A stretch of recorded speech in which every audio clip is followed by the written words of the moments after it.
ரீசெண்டா ஒரு வீடியோ பார்த்தேன். விளவங்கோடு தொகுதியுடைய புதிய எம்எல்ஏ அவங்க நாம் தமிழர் கட்சியை பத்தி சில கமெண்ட்ஸ் சொல்லியிருந்தாங்க. நாம் தமிழருக்கு அப்படி என்ன கொள்கை இருக்கு? எந்த கொள்கையுமே இல்லாதவர்கள் நாம் தமிழர்கள். நாம் தமிழர் கட்சியின் பிரதிநிதியாக நான் உங்களுக்கு பதில் கொடுக்குற இடத்துல இருந்து நான் இந்த வீடியோ பண்ணணும்னு நினைக்கிறேன். நாம் தமிழர் கட்சிக்கு என்ன கொள்கை இருக்கு அப்படின்னு கேக்குறாங்க. நாம் தமிழர் கட்சி மக்களால் அங்கீகரிக்கப்பட்ட தமிழ்நாட்டின் 3வது பெரிய கட்சியாக இருக்கிற இடத்துல இருக்கும் பொழுது நீங்க நாம் தமிழர் கட்சிக்கு என்ன கொள்கை இருக்கு அப்படிங்கிறது உங்களுடைய அறியாமையை தான் காமிக்குது. அரசியல் அறியாமையை தான் இதை காமிக்குது. படித்த இளைஞர்களை திசை திருப்புவதுதான் நாம் தமிழர்களுடைய அடிப்படை கொள்கைன்னு நான் அடிச்சு சொல்றேங்க. இன்னைக்கு கன்னியாகுமரி மாவட்டத்திற்கு உட்பட்ட எல்லா பிரச்சனைகளையும் கையில் எடுத்து அதை போராட்டங்களாகவும் ஆர்ப்பாட்டங்களாகவும் மாற்றி அதை ஒரு சொல்யூஷனுக்கு கொண்டு வர்றது நாம் தமிழர் கட்சியின் இளைஞர்கள். கனிம வள கொள்ளையை எதிர்த்து போராடியது நாம் தமிழர் கட்சியின் இளைஞர்கள். குருதி கொடை பாசறையா இருக்கட்டும், சுற்றுச்சூழல் பாசறையா இருக்கட்டும், இன்னைக்கு டாஸ்மாக் எத்தனை டாஸ்மாக்குகளை மூடி இருக்காங்க போராட்டங்கள் மூலமாகவும் மனுக்களை கொடுத்து இது எல்லாத்தையும் அரசியல் பொறுப்போடு பண்றது நாம் தமிழர் கட்சியின் இளைஞர்கள்.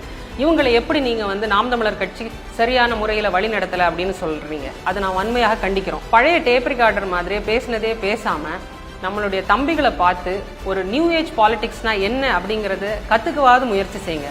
ஒரு லெகசி பிராண்டுக்கு பின்னாடி ஒழிஞ்சுக்கிட்டு சும்மா கமெண்ட்ஸ் மட்டும் பண்ணாதீங்க.